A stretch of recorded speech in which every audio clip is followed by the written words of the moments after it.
The beeping came first, steady and mechanical, one tone every second, the kind of sound that belongs to machines keeping someone alive. Then the hum of something forcing air through a tube, and the fluorescent lights above her, blue, white, and relentless, turning everything the color of milk left out too long. Kristen Whitfield opened her eyes and could not remember where she was. Her mouth was dry enough that her tongue stuck to the roof of it. Her throat burned with a raw soreness that went deeper than a cold or a scream, the kind of soreness that came from something being shoved down it while she was unconscious. She tried to move her right hand and felt the tug of tape and the pinch of an IV needle anchored to the vein above her wrist. Her fingernails still had polish on them, chipped and peeling, the dark red she had painted on Sunday night in front of the television. That felt like a different lifetime. A nurse came in. She was maybe 40. With a calm face and efficient hands, and she checked the IV bag before she even looked at Kristen. "You're at OHSU," the nurse said. "Oregon Health and Science University, in Portland. You were brought in last night after a motor vehicle accident on Highway 26. Your car rolled. You had internal bleeding and a ruptured spleen, and the surgical team operated for 9 hours to repair the damage." Kristen tried to process the words one at a time. Accident, Highway 26. She had been driving from Bend to Portland because her friend had asked her to come for the weekend. The rain had been terrible. She remembered that. She remembered the curve and the way the steering wheel stopped listening to her hands. 9 hours, Kristen repeated. 9 hours, the nurse confirmed. You lost a significant amount of blood. The surgeon who led the operation saved your life. Kristen swallowed against the rawness in her throat. Who was it? The surgeon. The nurse reached for the post-op report clipped to the rolling tray beside the bed. She turned it so Kristen could see and pointed at the line near the top of the first page where the lead surgeon's name was printed in small, clean type. Dr. L. Whitfield. Kristen read it once. Then she read it again, slower, the way you reread a sentence in a letter that changes everything that came before it. Whitfield. The same last name printed on her own driver's license, on her father's mailbox in Bend, on the lease to the house where she grew up. She looked at the nurse, and the nurse looked back at her with the practiced neutrality of someone who had already been told what to say and what to leave out. "She asked me to tell you the surgery went well," the nurse said. She didn't leave any other message. The monitor beside the bed picked up the change before Kristen's face did. The beeping quickened, the gap between tones shrinking, and the number on the screen climbed from 72 to 89 in the time it took her to look down at her own hands. There was still dried blood under her fingernails, worked into the cuticles where it would take days to scrub out. Someone had opened her up, reached inside her body, spent 9 hours finding every tear and repairing it stitch by stitch, and then closed her back together. And that someone shared her last name. The same last name she had taken from a 13-year-old girl standing in a kitchen doorway on a night when the rain would not stop. "Is she still here?" Kristen asked. Dr. Whitfield stepped out. "She asked me to tell you the surgery went well. Did she say anything else?" "Just that the surgery went well, ma'am." Kristen stared at the ceiling. The fluorescent tubes buzzed above her, indifferent, and the monitor kept counting her heartbeats like a clock that only knew one direction. 12 years earlier, it was raining. The kind of rain that makes you wonder if the sky is trying to hurt someone specifically. I was 13, and I was doing homework on the living room floor because the desk in my bedroom had a broken leg that my father kept saying he would fix. The carpet smelled like the dog we used to have, even though the dog had been gone for 2 years. Kristen was in the kitchen with our father, Dennis. I could hear pieces of what she was saying, low and careful, the way you talk when you have practiced something and you want to get the words in the right order. My father said nothing. He was a man who treated silence like a verdict. Then he called my name. "Leah, come here." The linoleum was cold under my bare feet. The fluorescent light above the stove had been flickering for a week, throwing shadows that jumped and reset, and the whole room smelled like the coffee my father drank all day, pot after pot, until it turned bitter enough to strip paint. Kristen stood behind him with her arms crossed and her eyes pointed at the floor. She would not look at me. My father did not stand up. He stayed in his recliner, the brown corduroy one he sat in every Sunday to watch football, and he pointed at me with the same hand he used to change channels. His hand was steady. He was calm the way people are calm when they have already made a decision and the conversation is just a formality. He told me that Kristen had told him something. He told me that my mother had confessed the truth before she disappeared. He told me I was not his daughter, and I needed to leave his house. I asked him if he was sure. I asked if there was a test, some kind of proof. He said he did not need a test. Kristen knew. My mother knew. The whole family knew except him. I looked at Kristen. I waited for her to shake her head, to say it was a mistake, to look at me with the face of my older sister who had braided my hair in the bathroom when I was 9. She kept staring at the floor. I went upstairs and put clothes in my backpack. I came back down and my father had turned the television on again, some commercial playing too loud for the size of the room. I walked past him. He did not turn around. The front door closed behind me, and the rain hit my face so hard it felt personal, like something aimed. The gas station was 2 miles from our house.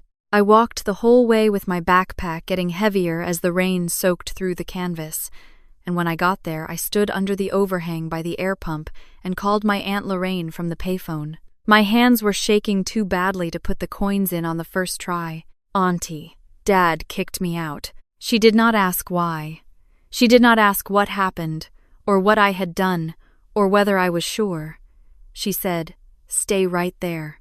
3 hours. And exactly 3 hours later, her headlights cut through the rain in the gas station parking lot, and she got out of the car and wrapped a blanket around me and put me in the passenger seat without saying a single unnecessary word. My father pointed at a door without getting up from his chair. My aunt drove 3 hours through a storm without asking a question. 2 definitions of family, delivered on the same night. 12 years later, I was living in Portland in a studio apartment on Northwest 23rd that I kept clean enough to perform surgery in. The hardwood floors were original and slightly warped near the kitchen, and the kitchen itself had a stove I had never turned on and a refrigerator that held exactly what I needed for the week, measured and labeled. The only living thing in the apartment besides me was a pothos plant on the windowsill that I watered every Sunday morning before calling Lorraine. Every Sunday at 7 in the evening, same time, same routine. Lorraine never asked about the big things first. She always started the same way. "What did you eat this week?" Then she listened, and sometimes she told me about a patient at the community hospital in Salem where she worked, and sometimes she told me the potatoes at the farmer's market were getting expensive, and that was enough. It was always enough. I was a second-year surgical resident at OHSU, which meant 14-hour shifts and meals from the cafeteria at 2 in the morning, and the kind of exhaustion that settles into your bones like sediment. The attendings trusted me. The nurses called me by name.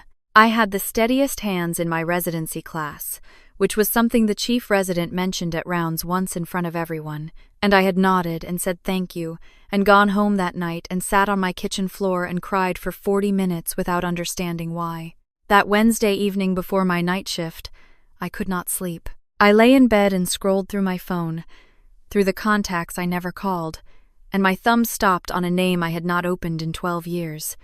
Dad. Below it, a saved voicemail from the week after he threw me out. I had listened to it once, the night I received it, standing in Lorraine's guest bathroom with the door locked. "When you come to your senses, you know my number. I won't be the one apologizing." I had never played it again.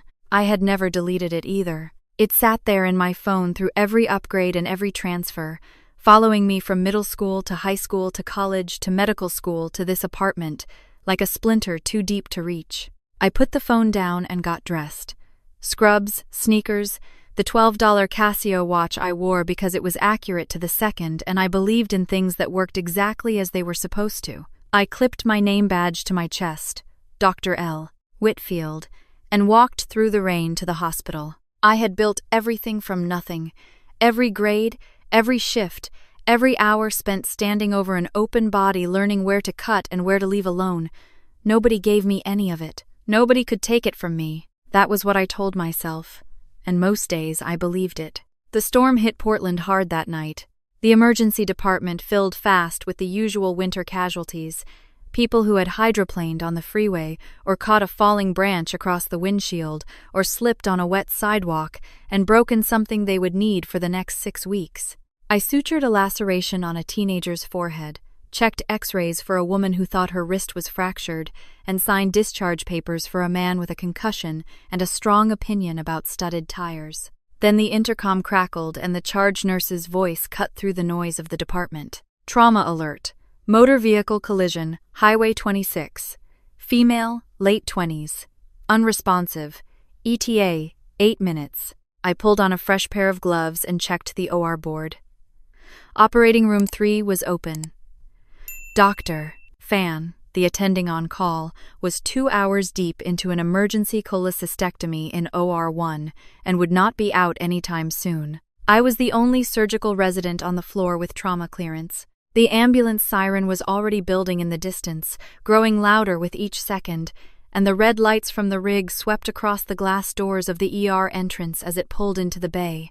The paramedics brought the gurney through the double doors, and I stepped forward the way I had done dozens of times before, already reading the scene, already calculating. Female patient, mid to late 20s, cervical collar, 2 large bore IVs running wide open, blood pressure dropping. And then I saw her face.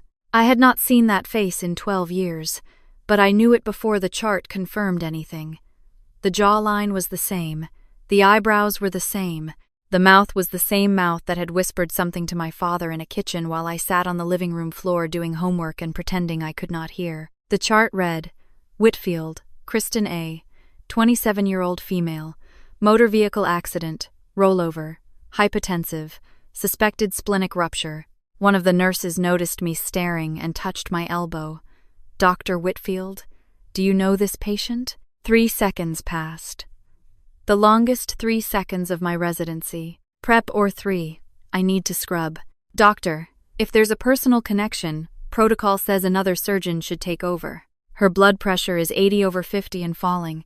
She has a ruptured spleen. Dr. Fan is in surgery for at least another 2 hours. If I wait for him, she bleeds out.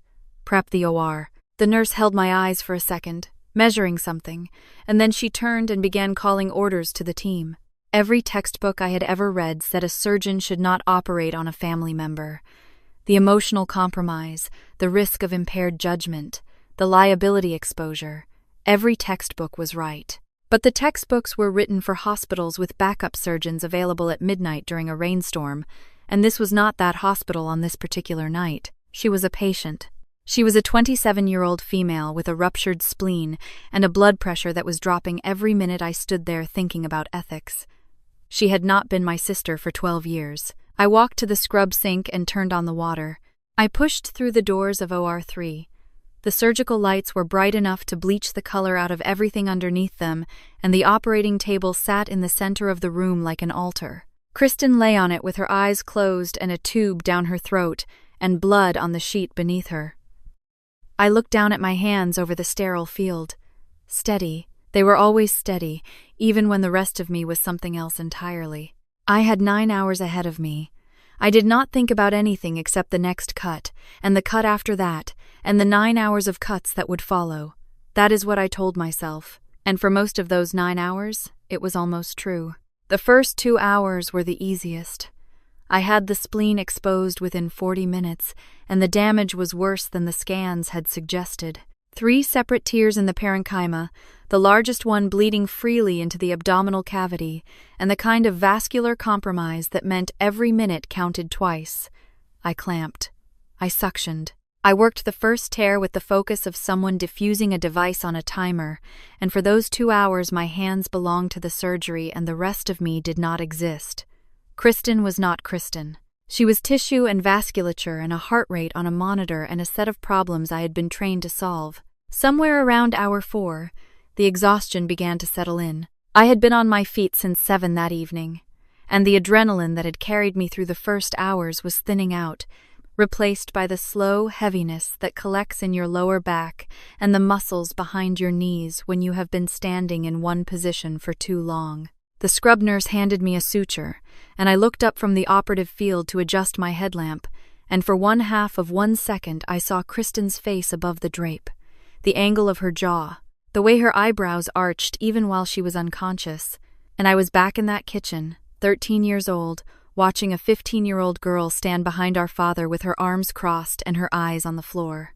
The fluorescent light above the stove was flickering. The coffee was cold. Kristen would not look at me. I blinked. The memory broke apart. I looked down at the operative field and said suture, and my voice came out steady, and my hands did not shake, and the scrub nurse handed me what I needed without knowing that anything had happened at all. The last hour was the quietest. I was closing, layer by layer, and the emergency was over, and the hemorrhaging was controlled, and the monitors showed stable vitals and a blood pressure that was climbing back toward something the body could sustain. I placed each stitch with the care of someone sewing shut, an envelope that contained something they would never open again. I knew what I was doing. I was putting my sister back together.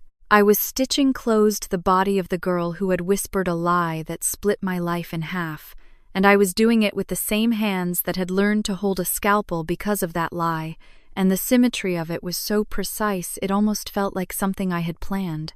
The last suture held. I checked her vitals one more time. Stable, heart rate 74, blood pressure 108/62. I stepped back from the table, pulled off my gloves, and dropped them in the bin by the door. I did not look at her face again. The corridor outside OR3 was empty and bright with morning light coming through the windows at the far end. I made it 6 steps before my legs decided they were finished cooperating. I leaned against the wall and stayed there with my palms flat against the cool tile and my forehead resting on the back of my hands. My knees were shaking. The tremor was small enough that nobody walking past would have noticed, but I felt it all the way up through my hips and into the base of my spine. For 9 hours I had been a surgeon. The surgery was over. I had nothing left to hide inside. Dr. Fan found me there. He had finished his cholecystectomy and come looking for the trauma case report, and he stood at the end of the hallway holding the chart I had filled out during the post-op handoff. He looked at the chart. Then he looked at me. Then he looked at the chart again, specifically at the line where the patient's last name was printed. "Same last name," he said. "Coincidence? She's my sister." Dr. Fan was quiet for several seconds. He closed the chart and held it against his chest. "You should have told us, Leah. If I had told you, who would have operated on her?" He did not answer. We both knew the math. Kristen was alive because I had not waited. The ethics board would review the case, and the outcome would justify the decision. "One more thing," Dr. Fan said. "We notified next of kin, a Dennis Whitfield, listed as her father. He's driving from Bend." Something tightened in my chest, a fast, involuntary contraction in the muscles between my ribs, the kind of response you cannot train away no matter how many years you spend teaching yourself to stand still in emergencies. I kept my face the same. "How far is Bend?" "About 3 hours. Then I have 3 hours. Doctor." Fan looked at me the way he looked at residents who were showing signs of fatigue during a long shift, the quiet, clinical assessment of someone deciding whether to intervene. He decided against it. He nodded once and walked back toward the surgical floor with the chart under his arm, and I stayed against the wall and counted the 3 hours I had left before the pass drove into the parking lot wearing work boots and smelling like motor oil. I heard his voice before I saw him. I was standing near the end of the hallway that connected the ICU wing to the main corridor, close enough to the nurses' station to hear the reception area, but far enough to stay out of direct sight. Dennis was speaking to the woman at the front desk. His voice was the same, low and unhurried, the voice of a man accustomed to being listened to without raising his volume, and it had not changed at all in 12 years. The words were different. He was asking about his daughter. He was asking which room, but the tone was the same tone that had told me I was not his child while the rain hammered the windows and the coffee went cold on the counter. His boots made a heavy, deliberate sound on the linoleum. He smelled like motor oil and cold air. He had driven straight from Bend after the hospital called 3 hours on Highway 26 inches, the same rain that had put his daughter in surgery. His hands were large and rough, with grease darkened into the creases of his knuckles. He stopped at the whiteboard outside the ICU entrance, the one that listed the patients and their attending physicians and their room numbers. I watched him scan it. I watched him find the name Whitfield and follow the line across to the column where the lead surgeon was listed. Dr. L. Whitfield. I watched him read it, and then read it again, and then turn his head slowly down the length of the hallway until he found me standing there in my scrubs with my name badge still clipped to my chest. 12 years. Dennis stared at me and I stared back. He was 55 now, and he looked it. The hair was more gray than brown and thinner at the temples, and his face had the weathered texture of a man who spent his days on rooftops and in crawl spaces, exposed to whatever the Oregon climate decided to throw at him. His shoulders were still broad, but they sat lower than I remembered, pulled down by something heavier than age. He opened his mouth and closed it and opened it again. Leah. His voice cracked on the second syllable the way wood cracks when it has been carrying weight for too long. I said nothing. I stood there with my hands at my sides and let the silence do what silence does in a hospital corridor at 11 in the morning, when a father sees the daughter he threw away 12 years ago standing in front of him wearing a surgeon's badge. Dennis walked toward me. His steps were slower than they used to be. He stopped about 6 feet away, close enough for me to see the red in his eyes and the way his chin was trembling, and then he sat down in one of the plastic waiting room chairs that lined the wall. He sat the way he always sat, leaning back with his arms crossed over his chest, his body taking up space the way it was accustomed to taking up space. The same posture, the same angle, the same unconscious claim to the furniture beneath him, as though every chair he touched became his recliner and every room became his living room. "My God," Dennis said. "Leah, you're a doctor, surgeon. You saved her." His eyes were wet and his voice was doing something I had never heard it do before, folding in on itself like a piece of paper being crumpled slowly. "You saved Kristen. She was my patient. She had a ruptured spleen. Leah, I made a terrible mistake. I know that. I have known that for years, and I should have found you. And I am so sorry. I am so sorry for what I did." "I know," I said. "I have the voicemail." Dennis looked at me and I could see the confusion pass across his face, the brief scramble of a man trying to remember what he had said into a phone 12 years ago and realizing he could not. I could have recited it for him. I had memorized every word without meaning to, the way your body memorizes the location of a bruise. When you come to your senses, you know my number. I won't be the one apologizing. Then Dennis began to cry. I had never seen my father cry. I had seen him angry and I had seen him quiet and I had seen him drunk on the 4th of July once when I was 9, but I had never seen tears on his face. They came without warning and without sound, just water running from his eyes and into the stubble along his jaw, and his shoulders shook once and then again, and then steadily, like an engine trying to turn over in the cold. He said he was sorry. He said he had been wrong. He said please, and for 3 seconds I believed him. For 3 seconds I was 13 again, standing at the kitchen doorway with my backpack already packed, waiting for my father to stand up from that recliner and say the one sentence that would undo everything. "Come back.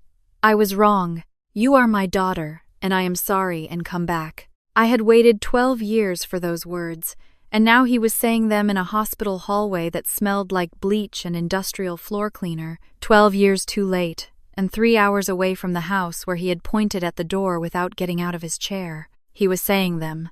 3 seconds. Then the 13-year-old girl dissolved, and the 25-year-old surgeon came back, and I stood there in my scrubs and my sensible shoes and my $12 watch, and I understood that the tears were real, and the apology was real, and none of it was enough. It would never be enough, because an apology is a request, and what he was requesting was permission to stop feeling guilty, and that was something I could not give him in a hallway and could not give him anywhere. "Kristen's in recovery," I said. "Room 412. You can see her when she wakes up." I turned and walked back down the corridor toward the surgical floor. I did not hug him.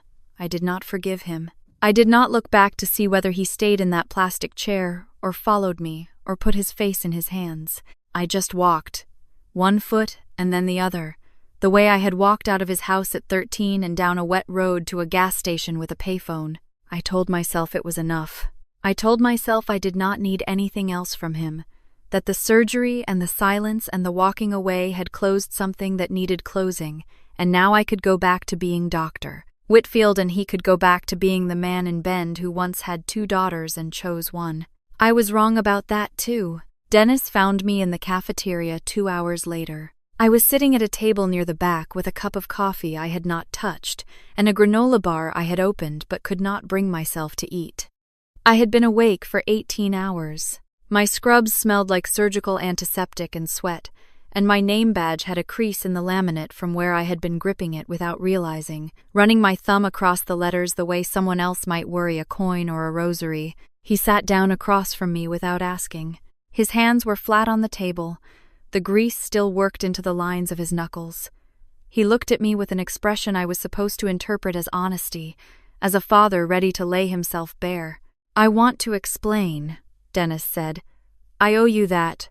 You owe me more than that. Kristen told me your mother had admitted it," he said. His voice was careful, rehearsed. "She told me your mother confessed before she left, that you weren't mine. I believed my own daughter, Leah. What father wouldn't? A father who asks for proof. I was destroyed. Your mother had already ripped my life apart, and then Kristen comes to me and tells me this, and I just—" He trailed off and rubbed his face with both hands, pressing his palms into his eyes. I reacted badly. "You reacted by putting a 13-year-old girl outside in a thunderstorm. You could have called," Dennis said, and his voice shifted. The careful arrangement of bricks wobbled. Something harder pushed through underneath. "You had Lorraine's phone number. You had options. You chose to disappear. For 12 years, Leah. You chose that." I set my coffee cup down and looked at him across the table. I was 13, and Kristen was 15. She was a kid, too. She thought she was telling the truth. "She was 15, I said. "I was 13. Which one of us was the kid that night, Dennis?" "That's not fair." "Neither was the thunderstorm." He went quiet. The cafeteria noise filled the space between us. Trays clattering and a television mounted on the wall playing something with a laugh track. Dennis stared at the table for a long time and then looked up at me with wet eyes and said the sentence I had been waiting for him to say since I walked away from him in the hallway. "We can be a family again, Leah. We can start fresh. Put all of this behind us. Start fresh." 2 words that erased 12 years of gas station payphones and foster paperwork and scholarship applications at Lorraine's kitchen table and anatomy textbooks paid for with student loans.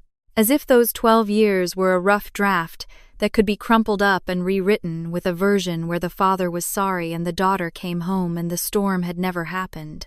"I tried reaching out," Dennis added, and my jaw tightened the way it tightened every time I thought about the voicemail. One voicemail.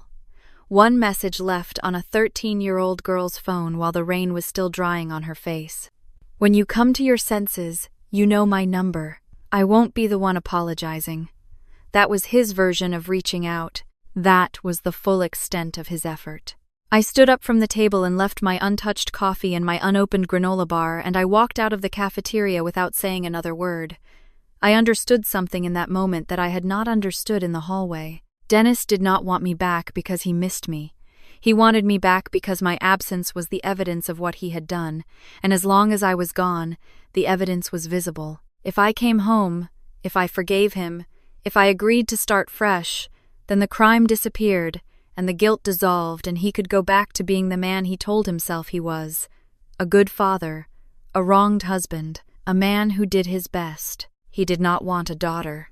He wanted an eraser. I went back to Kristen's room at 3 in the afternoon because her post-op vitals needed reviewing and I was still the surgeon of record, professional obligation. The alternative was to hand her case to another resident and file the transfer paperwork, and I had decided I would do that tomorrow, but today she was still mine in the way that patients belong to the doctors who opened them up and put them back together. Dennis was sitting in the chair beside the bed.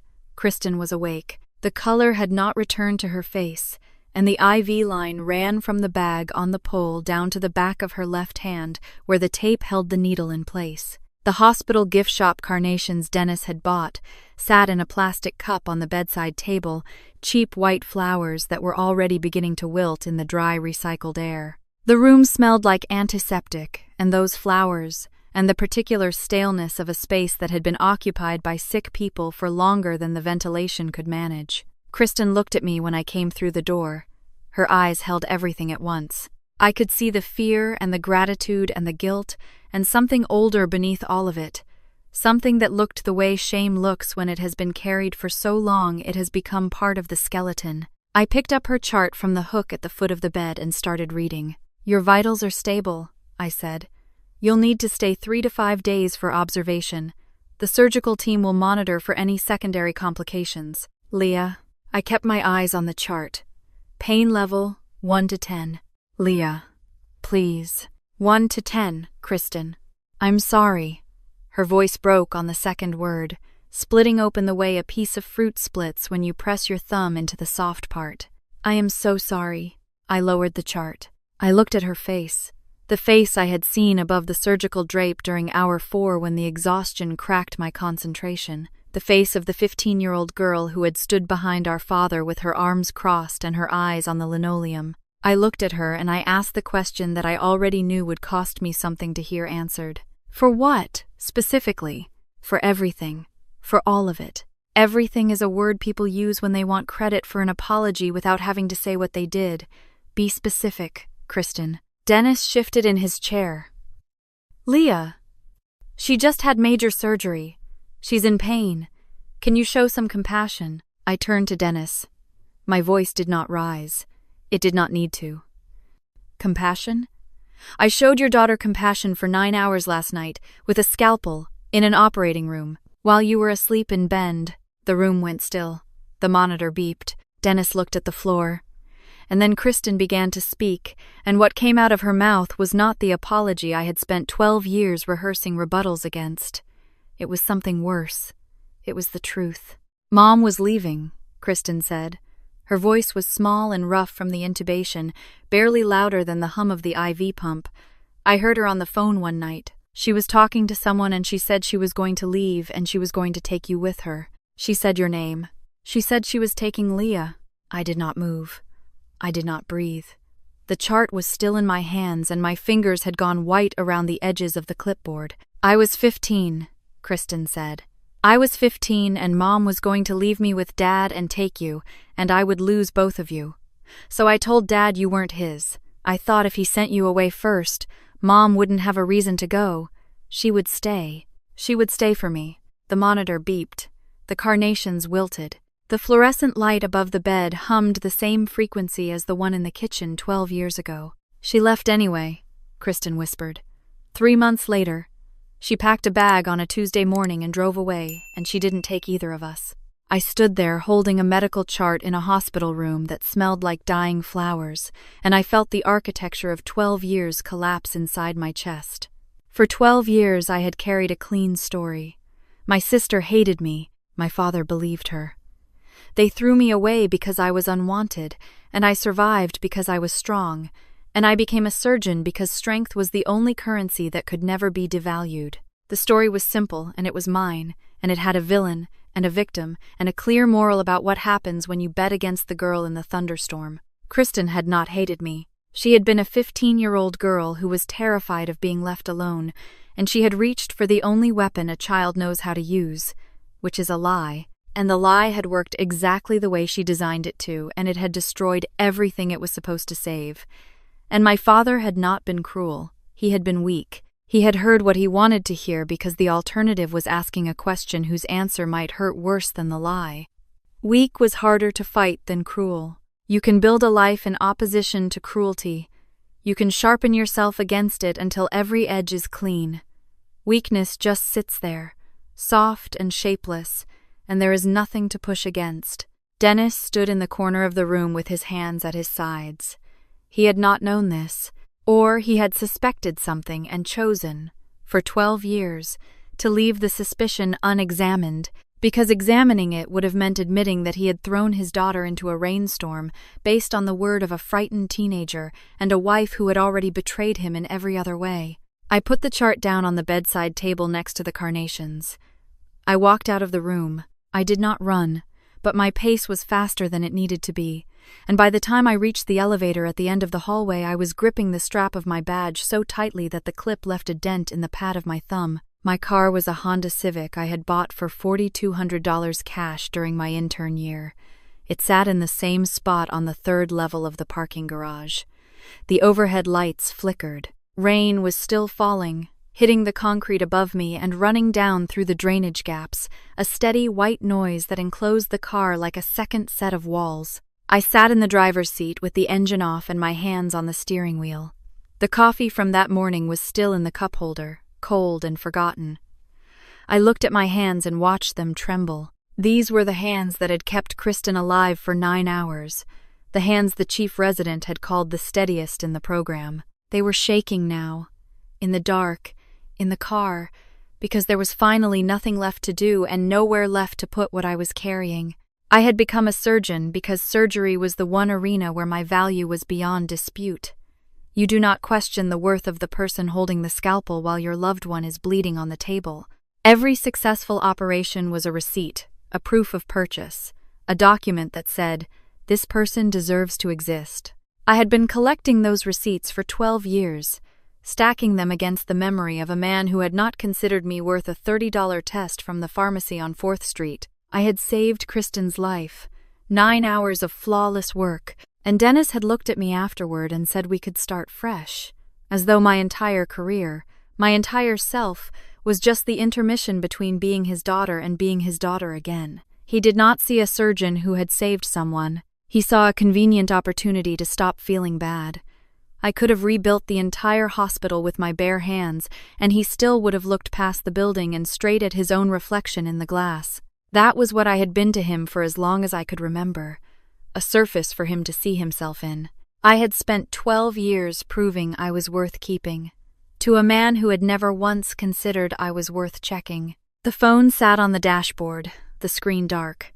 I picked it up and scrolled to Lorraine's name and pressed call. It was 3 a.m. The phone rang once, and then again, and on the third ring her voice came through, thick with sleep but already sharpening into alertness, the way it did when something mattered. "Leah? What's wrong?" "Kristen was in my OR tonight. Car accident on Highway 26. I operated for 9 hours. Lorraine was quiet for several seconds. I could hear her breathing and the creak of bed springs as she sat up. "Is she alive?" "Yes." "And Dennis?" "He's here, at the hospital." Another pause. Then Lorraine asked the question she always asked, the question she had been asking every Sunday evening at 7 for 12 years, the question that had never changed and would never change, because it was the foundation of everything she believed about what it meant to take care of someone. "Did you eat anything?" I laughed. It came out of me without permission, a short broken sound that was closer to a cough than anything joyful, and it echoed inside the car and bounced off the windshield and disappeared into the rain outside. I was sitting in a parking garage at 3 a.m. after the longest night of my life, and my aunt was asking me if I had eaten. She was not asking whether I had forgiven Dennis. She was not asking what I planned to do about Kristen. She was not asking me to explain or justify or narrate the events of the past 18 hours in a way that made sense. She was asking about food, because Lorraine understood something that Dennis had never learned and would probably never learn, which is that love is not a grand gesture or a tearful apology in a hospital hallway. Love is the question that stays the same. Love is showing up with the same concern on the worst night as on every other night. Love is, "Did you eat?" "I'm driving up," Lorraine said. 3 hours. "You don't have to do that." "I know. 3 hours." The same words. The same response. 12 years ago, she had driven through a storm to collect a 13-year-old girl from a gas station. Tonight, she would drive through the dark to collect a 25-year-old woman from a parking garage. The distance between those two moments was 12 years and also nothing at all. I hung up the phone and leaned my head back against the seat and closed my eyes. The rain kept falling. My hands had stopped shaking. Something had shifted, quietly, in the space behind my ribs where I kept the things I could not say out loud. I did not need Dennis to see what I had built. I did not need Kristen to understand what her lie had cost. I did not need the voicemail to be answered or the recliner to be empty or the thunderstorm to be undone. The only thing I needed was already on her way, driving through the dark from Salem with the heater on and the radio off, and she would be here in 3 hours, and she would bring nothing except herself, and that would be enough. It had always been enough. Lorraine arrived at 6 a.m. She tapped on the window with 2 knocks, patient and unhurried. I unlocked the door and she got in the passenger seat and put a paper bag on my lap. Inside was a blueberry muffin from a gas station on I-5, the kind wrapped in plastic that tastes like sugar, and the particular kindness of someone who stopped in the dark to buy you something to eat. We sat together for a while without saying much. Lorraine ate half of a second muffin and brushed the crumbs off her lap and told me the drive had been foggy south of Woodburn.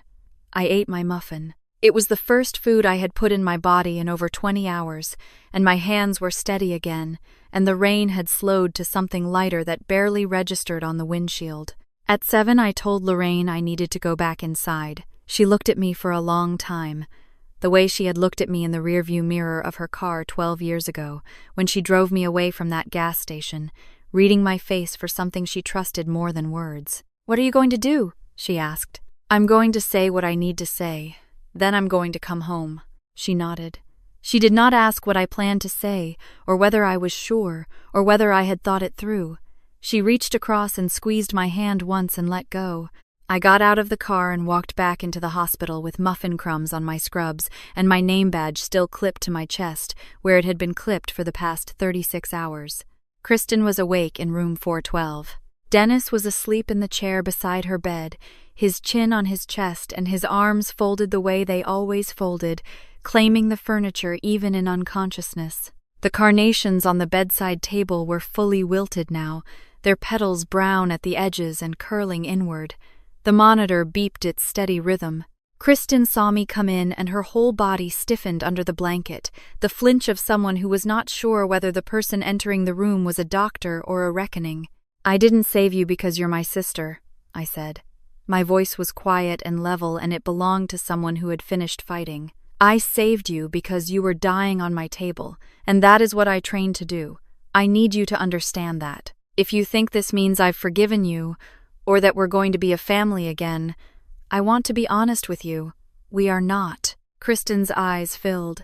The monitor picked up the change in her pulse, the beeping quickening just slightly. "Then why are you here?" she asked. I looked at Dennis sleeping in the chair. The flannel shirt was wrinkled and the grease was still in his knuckles, and he looked older than 55, worn down to something smaller than the man who had filled that recliner in the living room 12 years ago. "Because I have something to say to him," I said. "And you deserve to hear it too." I woke Dennis by saying his name once. He startled the way deep sleepers do, the confused blink and the sharp intake of breath, and the 3 seconds of disorientation before the room assembled itself into a place he recognized. He looked at Kristen. He looked at me. He started to speak. "I need to talk to you," I said. "Outside, in the hallway." He followed me out. The corridor was early morning quiet. The overhead lights were on, but the light coming through the windows at the far end was stronger, pale and clean and winter bright. The vending machine hummed. The linoleum was freshly mopped and reflected everything above it. I stood on one side of the corridor. Dennis stood on the other. I was still wearing the scrubs I had put on 36 hours ago, and the name badge on my chest had the crease in the laminate from where I had been gripping it in the cafeteria the day before. Dennis was in his jeans and his flannel and his work boots, the clothes he had driven 3 hours in, the clothes he had slept in, the uniform of a man who had come to this hospital expecting a reunion and was about to receive something else entirely. Dennis sat down in one of the plastic hallway chairs and leaned back and crossed his arms. The posture was automatic. He had been sitting that way his whole life, in the recliner on football Sundays, at the kitchen table when he told me to leave, in the waiting room when he cried. Every chair became his recliner. "Leah, I want you to know that I have thought about this every day for the last 12 years, and Stand up." Dennis stopped. He looked up at me, confused. "If you have something to say to me, you can stand up and say it. You sat in that recliner 12 years ago and pointed at the door without getting out of your chair. You pointed a 13-year-old girl into a thunderstorm, and you did not even stand up to do it. You do not get to sit down for this." Dennis looked at me for a long moment. Then he put his hands on the armrests of the plastic chair and pushed himself to his feet. His knees shook. He stood there in the hallway with his arms at his sides, unfolded for the first time since he had arrived at this hospital, and he was smaller standing than he had been sitting, The posture that had made him fill every room had been a trick of angles and attitude, and without it he was just a 55-year-old electrician with gray hair and grease under his nails, and a daughter he had thrown away standing 6 feet in front of him in surgical scrubs. I took my phone from my pocket. I opened the voicemail folder. I found the message, the one I had been carrying for 12 years through every phone upgrade and every late-night scroll past his name. I pressed play. I held the phone between us with the speaker facing the ceiling. His voice filled the hallway. Younger, harder. The voice of a man who had just finished doing something terrible and had already begun the work of convincing himself it was justified. When you come to your senses, you know my number. I won't be the one apologizing. The message ended. The hallway was quiet except for the vending machine and the distant sound of a cart being wheeled across tile somewhere on another floor. Dennis stared at the phone in my hand. He was hearing his own voice played back to him in a hospital corridor at 7:30 in the morning, and the voice on that recording belonged to a man who had left a message for a 13-year-old girl standing at a gas station in the rain and told her that she was the one who needed to apologize. "That is the last thing you ever said to me," I said. "I was 13 years old. I was standing at a Shell station 2 miles from your house with a backpack full of wet clothes and nowhere to go." I played that message and I thought, he wants me to apologize. A child, in a thunderstorm, for something I did not do. Leah, I was hurting, and you were hurting. I know. Your wife left. I know.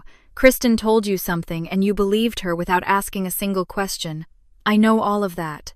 But you had choices, Dennis. You could have driven to any pharmacy in Bend and bought a $30 paternity test. You could have asked me if it was true. You could have called Lorraine that night instead of waiting for me to do it. You could have picked up the phone any day in the past 12 years. You could have done anything at all besides point at a door and go back to your football game. I didn't. You didn't. That is exactly the point. You did nothing. For 12 years, you did nothing. And then you drove 3 hours to this hospital and sat in a plastic chair and cried and told me we could start fresh, as if those 12 years were something I could fold up and put away because you were finally ready to feel like a good father again. Dennis's face changed. I watched something leave it. The thing that left was the story he had been telling himself. The story where he was the wounded husband and the abandoned father, and the man who had tried his best in an impossible situation. I watched it go the way you watch a tide pull back from a beach, leaving behind whatever had been hidden under the water. What was underneath was just a man standing in a hallway who had heard his own voice asking a child to apologize for being thrown out in a storm, and there was nothing he could say to make that voice belong to someone else. "I'm not asking for an apology," I said. "An apology would not change what happened, and it would not give back what I lost. I just needed you to hear what you sounded like. That's all I came here to do." I put the phone back in my pocket. I looked at Dennis standing there in the hallway with his arms at his sides and his chin trembling and the overhead lights making his gray hair look white. Then I turned and walked toward the elevator. My footsteps were even. My breathing was steady. My hands, the hands that had saved his daughter's life, were still. Behind me, I heard the creak of plastic as Dennis sat back down in the hallway chair. The same chair, the same posture, but the man in it was different. The man in it had just listened to a recording of the person he swore he would never become, and the recording was in his own voice, and it had been saved for 12 years by the girl he had told to come to her senses. I did not look back. The days after that passed the way hospital days always pass. One shift bleeding into the next with meals from the cafeteria and coffee at 2 in the morning, and the steady rhythm of patients and charts, and the particular exhaustion that lives in the feet and the lower back, and the space behind the eyes. I transferred Kristen's case to another resident on Friday morning. The paperwork took 15 minutes. I signed my name at the bottom of the transfer form, and that was the last time my signature appeared on anything related to Whitfield. Kristen A. Room 412. Kristen was discharged on the 5th day. Dennis drove her back to Bend. I was in surgery when they left, which was not a coincidence. I had checked the discharge schedule and signed up for a case that would keep me in the OR during the window when Dennis would be walking through the lobby and out to the parking lot. I did not want another hallway conversation. I did not want the awkward pause at the exit or the final plea or the hug that would have been offered and declined. I had said everything I came to say. The rest was his. Lorraine stayed for 2 days after that night in the parking garage. She slept on my couch and cooked in my kitchen, which was the first time anyone had turned on the stove in that apartment. She made chicken soup on the first night and scrambled eggs on the second morning, and she watched 3 episodes of a cooking competition show while I sat on the other end of the couch with my feet tucked under a blanket and my eyes half closed. She did not ask about Dennis. She did not ask about Kristen. She did not ask what I had said in the hallway, or what had been said to me in room 412, or whether I was thinking about calling anyone or forgiving anyone or starting anything fresh. She asked me whether the pothos plant needed more water and whether my landlord had fixed the draft by the bedroom window, and on the second morning she drove back to Salem with a wave and the words, "Call me Sunday." I bought a second pothos plant the day after she left. I put it on the kitchen counter next to the stove she had used, in a spot where the afternoon light came through for about 2 hours. I did not know exactly why I bought it. I just wanted something else alive in the apartment, something green and quiet that would keep growing without needing much from me. Sunday came, 7 in the evening. My phone rang and Lorraine's name appeared on the screen, the same name at the same time on the same day of the week, the rhythm that had not broken once in 12 years. "Did you eat?" "Faux. The place on Burnside. The one with the bad parking? That's the one." "Good." A pause. "Anything else?" I leaned against the kitchen counter with the phone against my ear and looked at the 2 pothos plants on the windowsill and the counter, their leaves catching the last of the evening light. I thought about what I wanted to say, and then I said the simplest version of it. "I'm okay." Lorraine was quiet for a moment. When she spoke, her voice had the same warmth it always had. The warmth of someone who had been watching you build yourself from scratch for 12 years and had never once doubted how it would turn out. "I know you are," she said. "You've been okay since you were 13. That was never the question." "What was the question?" "Whether you'd let yourself believe it." I hung up and stood in the kitchen for a while. Then I walked to the coat rack by the front door and unclipped the name badge from my jacket. I held it in my palm.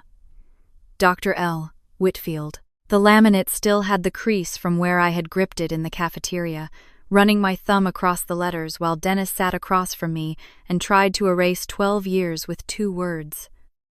The crease would stay. Everything stays. The name on the badge was the same name as the man who had thrown me out, the same name as the sister who had lied.